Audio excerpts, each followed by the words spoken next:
We begin in Afghanistan, where journalists' independence is said to be increasingly at risk. Activists say a proposed new media law could make conditions even tougher. VOA Islamabad correspondent Sharon Behn talked to Afghan journalists about the challenges they face and concerns for their future once international forces leave next year. Here's a look at my conversation with her. They have a very large and vibrant media in Afghanistan. And you have to understand that there are lots of newspapers, lots of radios, many TV channels. Everybody jumped into the media game. So there are TV channels that are funded by pro-Iranian interests, for example. There are TV channels and newspapers funded by warlords. And then there are more, maybe what they would term themselves more independent, who are actually getting a lot of funding from the international community. And that allows them to go out and do more investigative pieces. It allows them to look into things.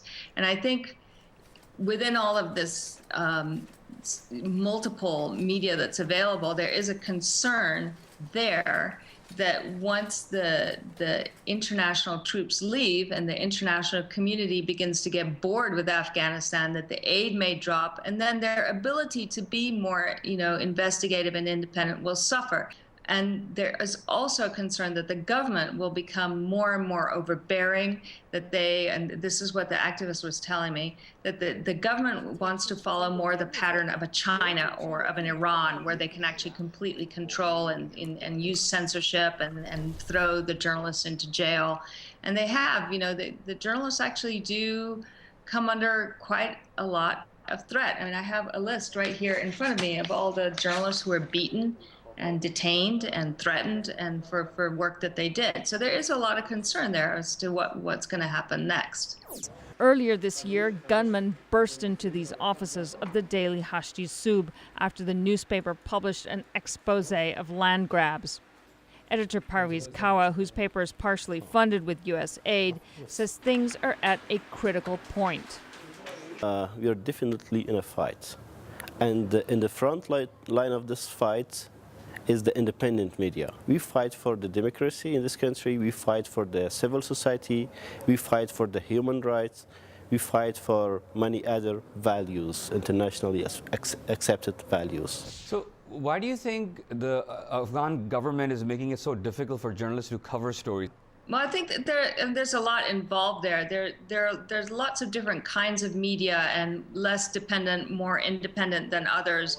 And I think there's a concern among the Afghan government that perhaps some of this media is not being completely objective, completely balanced, and that they could be inciting problems. So what they've come out and said was, well, we have to have more oversight, we have to have more control, and we need to be able to see what the media is doing. The media's reaction has been, that's just the government trying to clamp down its censorship. It gives too much oversight to the government, that there were not enough media representatives on that sort of the oversight body, that it was being peopled by very specific government appointees, and they felt that it was a threat to them. And they already function under a certain amount of physical threat.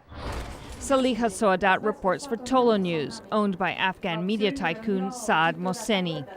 Even under existing laws, she has come under pressure from powerful political leaders. The brother of a former lawmaker raped and killed a girl. I talked to the girl's brother and lawyer, but the accused refused to be interviewed.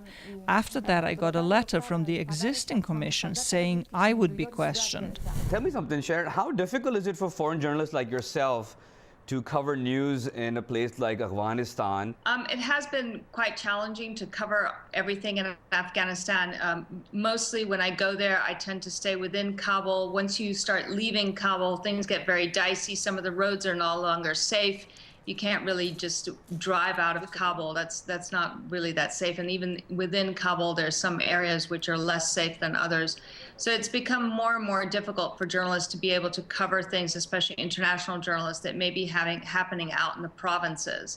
And I think for local journalists too, there are a lot of concerns. The female journalists, for example, no longer want to be seen on camera. A lot of them will not be on camera anymore. And there are quite a few, or at least one female journalist that I spoke to who said, she was thinking about leaving her career altogether So there's a lot of sort of social and cultural and safety pressures, security pressures on the journalist community right now. VOA Islamabad correspondent Sharon Behn